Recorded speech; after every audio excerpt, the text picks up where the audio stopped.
আসসালামু আলাইকুম সম্মানিত চাষি ভাইয়া বন্ধুরা, আপনারা কি থাই জাতীয় শর্টপুঁটি মাছ চাষে আগ্রহী আছেন? বা এই মাছের পোনাগুলো কোথা থেকে সংরক্ষণ করবেন, বা রুই মৃগেল কাপ জাতীয় মাছ আজকে এই ভিডিওতে আলোচনা করব। আশা করি সম্পূর্ণ ভিডিও দেখার অনুরোধ রইল। আপনারা এখন যে স্ক্রিনে মাছগুলো দেখতে পাচ্ছেন এগুলো হলো থাই জাতীয় শর্টপুঁটি মাছের পোনা, যেমন কেজিতে হবে, যা দাঁড়াবে কেজিতে 200 থেকে 150 পিস, 1 কেজিতে হবে এরকম বড় সাইজের থাই জাতীয় শর্টপুঁটি মাছ। তার পাশাপাশি দেখতে পারবেন সোনালী রুই বা মৃগেল, সিলভার, কালীবাস, গুনিয়া, থাই সরপুটি, তারপর রুই মৃগেল এসব কাপ জাতীয় মাছের পোনা এখানে রয়েছে। আজকে ভিডিওতে জানবো অরিজিনাল থাই জাতীয় সরপুটি মাছের পোনা সর্বোচ্চ শীতকালে অথবা যে কোনোভাবে মাছের পোনাগুলো চাষাবাদ করে যা 3 থেকে 4 মাসে থাই জাতীয় সরপুটি মাছ বাজারে বিক্রি করা যায়।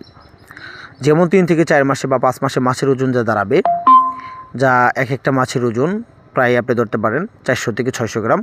এর ভিতরে মাছের পোনা ওজন মানে বিক্রি করতে পারবেন থাই জাতীয় সরপুটি মাছের পোনা।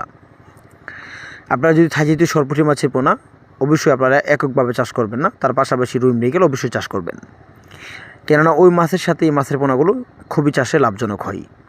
যেমন কাপ জাতীয় মাছ থাকা অবস্থায় আপনারা এই মাছের পোনাগুলো পুকুরে যা 3 মাসে বিক্রি করে দিবেন, আর পরবর্তী যেগুলো থাকবে এগুলো আপনারা যা হারভেস্ট করতে পারবেন। দেখা যাচ্ছে 6 থেকে 7 মাসে বা 8 মাসে কিনু চাষি এরকমভাবে মাছের পোনাগুলো চাষ করে থাকে। তো অবশ্যই আপনারা যদি বড় সাইজের মাছের পোনা যেমন কেজিতে রুই মৃগেল, সিলভার, কালীবাস, গুনিয়া সকল ধরনের কাপ জাতীয় মাছ কেজিতে 8টা থেকে 10টা বা 4টা থেকে 5টা বা তার থেকে ছোটো অথবা বড় মাছের পোনা যে কোনো সাইজের মাছের পোনাগুলো আপনারা আমাদের কাছ থেকে নিতে পারেন। আমাদের এখান থেকে সমগ্র বাংলাদেশের যে কোনো স্থানে সোনালী রুই অথবা যে কোনো মাছের রেণু পোনা আপনারা আমাদের কাছ থেকে নিতে পারেন। আমাদের এখান থেকে সমগ্র বাংলাদেশের যে কোনো স্থানে সকল ধরনের মাছের রেণু অথবা পোনা হোম ডেলিভারির মাধ্যমে বিক্রয় করা হয়।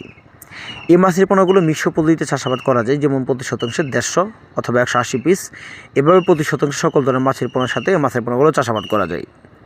কেননা আপনারা জানেন পুকুরে মাছ চাষ করতে হলে এক এক তরের মাছ এক একভাবে মাছের পোনা জীবন নির্ভর করে টিকে থাকতে পারে। আর মূলত এসব মাছের খাদ্য হলো যে সরিষার খোল অথবা আপনারা ডুবান্ত পরিমাণ খাবার অথবা ফিট খাবার, যে কোনো মাছের পোনাগুলো খাবার দিয়ে রাখতে পারবেন। তো যে সকল চাষিরা আগ্রহী আছেন মাছের পোনা চাষাবাদ করবেন বা উদ্যোক্তা আছেন, তারা মাছের পোনাগুলো কীভাবে পুকুরে চাষ করবেন এটি সকল ধরনের তথ্য পরামর্শ আপনারা অবশ্যই